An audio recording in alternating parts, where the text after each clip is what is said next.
Plenty of new thrills at this year's U.S. Open. On the men's side, Rafael Nadal is still in, Roger Federer is out. But the big news this year is the success of American women. With the legendary Serena Williams absent, she delivered her first child last week. 4 others stormed into the semifinals. The other great Williams sister, Venus, joined by 3 new to this grand stage: Sloane Stephens, Madison Keys, and Coco Vandeweghe. It is the first All-American semifinal since 1981, and it's quickly rewriting the story of the American tennis. Jeffrey Brown reports from Flushing Meadows, New York. And that's it. Not even U.S. tennis officials dared predict this.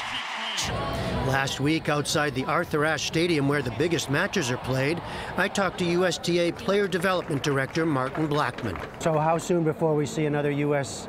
Open American champion? I'm not going to put myself on the spot for that one. You're not going there but for me? I would say between 3 and 5 years, we're going to see American women on this court on the final Saturday. Who are not named Williams. Who are not named Williams. Yeah. And we're going to see American men on that court.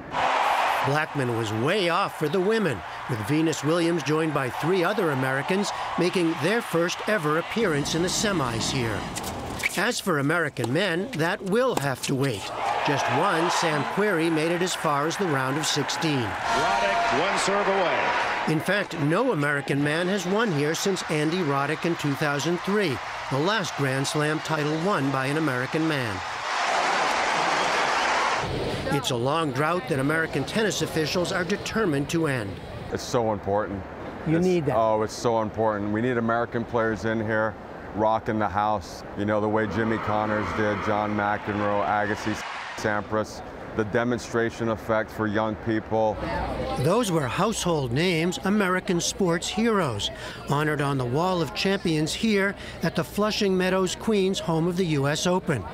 More recently on the men's side, almost all European winners, especially the 4 greats who've dominated the sport for more than a decade: Roger Federer, Rafael Nadal, Novak Djokovic, and Andy Murray. It's really been difficult for anyone to rack up more titles or Grand Slams outside of them, so it was just a little bit of a tough situation to be in.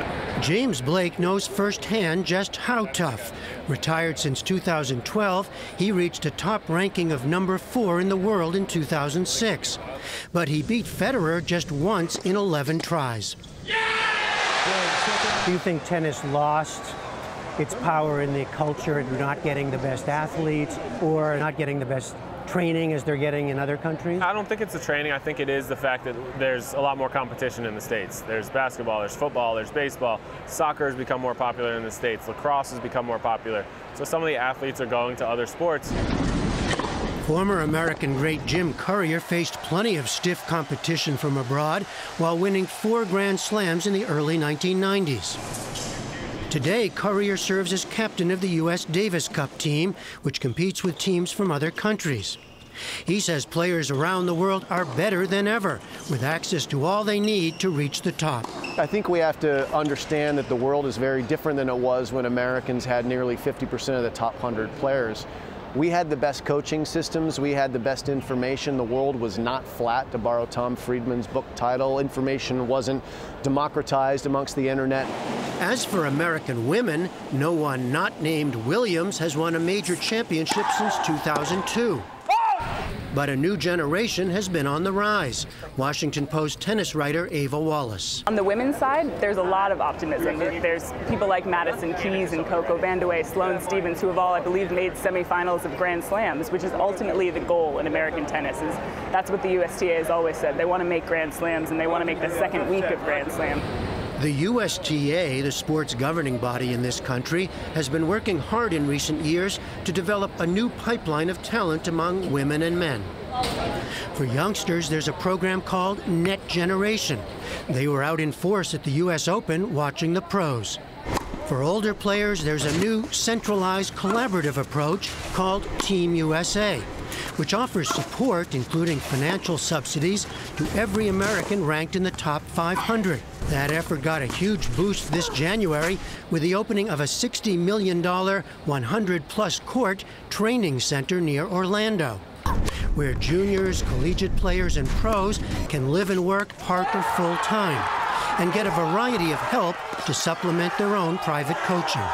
Maybe it's strength and conditioning, maybe it's mental skills, maybe it's on-the-road coaching, but there's a way that we can help you. You're still preserving that customized team around the individual player, but at the same time, you're leveraging the performance team expertise that they need to maximize their potential.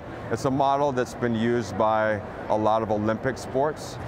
Last week, one American player mentored by Blackman, 19-year-old Frances Tiafoe, pushed Federer to the limit before falling in 5 sets.